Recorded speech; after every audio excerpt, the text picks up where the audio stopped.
শোনো ভাই, একটি সফলতার গল্প বলি। একটি গ্রামের সাধারণ ছেলে ছিল জিহাদ। তার পরিবার ছিল খুবই সাধারণ, তাই জীবনে অনেক অভাব ছিল।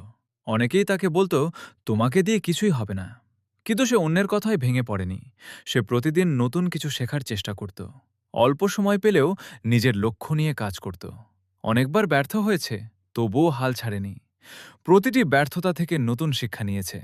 ধৈর্য, পরিশ্রম আর শৃঙ্খলাকে নিজের অভ্যাস বানিয়েছিল।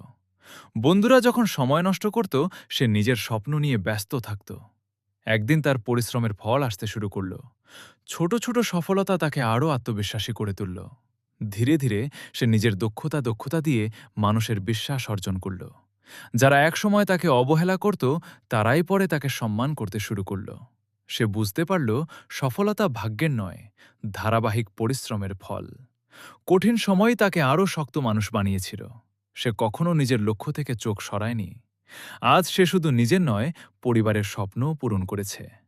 তার জীবনের গল্প প্রমাণ করে, স্বপ্ন বড় হলে বাধা ছোট হয়ে যায়। মনে রাখবেন, সফলতার পথে শর্টকাট নেই। ধৈর্য, পরিশ্রম আর নিজের ওপর বিশ্বাসই একদিন আপনাকে আপনার গন্তব্যে পৌঁছে দেবে।